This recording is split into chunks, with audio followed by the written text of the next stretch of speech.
The upstairs lounge was located at 604 Iberville Street in the French Quarters in New Orleans, Louisiana.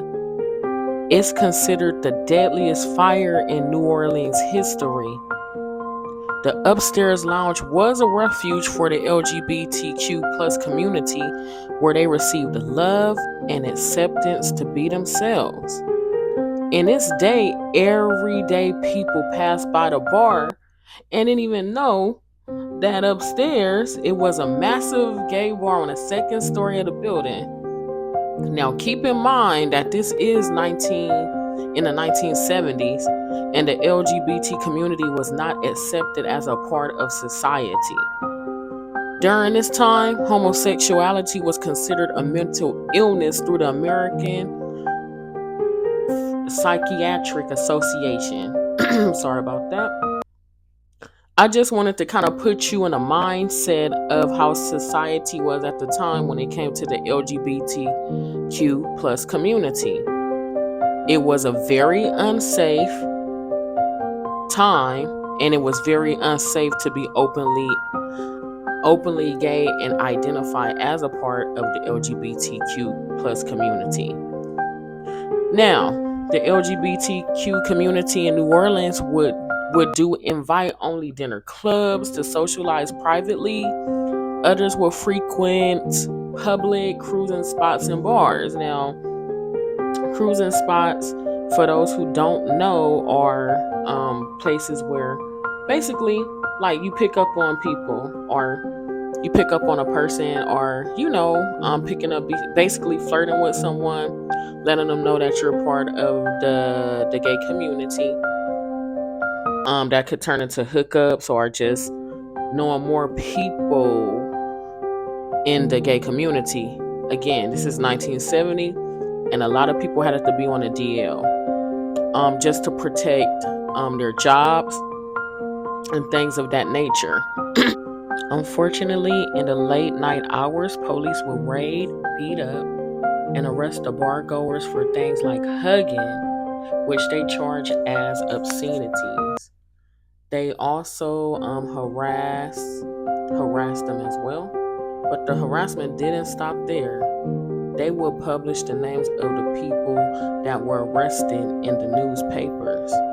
Now, this resulted in people getting fired from their jobs, divorces, and even suicide. Divorces, because a lot of times people would get married, or a man would get married, or a woman would get married to hide the fact that they're gay around in this time to fit in with society and basically be on a deal. So that's kind of the result of that. So how did the upstairs lounge come about? In 1970, a gay entrepreneur by the name of Philip Steve opened the upstairs lounge and hired a man named Ramushin, who was dishonorably discharged from the military because he was gay. Now, due to the bar not getting much business at first, Ramushin had an idea. So what he did was create something called a beer bus on Sundays from 5 p.m. to 7 p.m., where customers paid $1 for all you can drink beer. Now, he figured in turn that the customers that attended the beer bus would become regulars. His idea actually ended up working. So the upstairs lounge became a refuge for closeted people at work and in society. And at the upstairs lounge, they can be out and about and open with their friends. The bar held annual celebrations for Mardi Gras, Halloween, and community fundraisers for the Children's Hospital and other causes as well. They also hosted church services on Sunday for the Metropolitan Community Church, or I can refer to as the MCC, a gay affirming church started in LA in 1968. Often after church services, members would stay for the beer bus.